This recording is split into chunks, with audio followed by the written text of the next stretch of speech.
ఎక్కడ జరగని వింతేమి కాదే ఇది పరిమళం వెంట పయనించే పరుగు తడబాటు పడుతోంది పరిణయం దాకా నడిపించే పరిచయం తోడు కోరింది దూరం తలంచి ముహూర్తం ఇంకెప్పుడు వస్తుంది గుండెల్లో ఏముందో కళ్ళల్లో తెలుస్తుంది పెదవుల్లో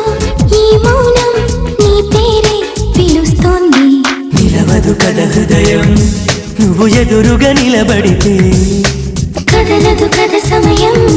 నీ అలికిడి వినకుంటే కలవరమో తొలివరమో తెలియని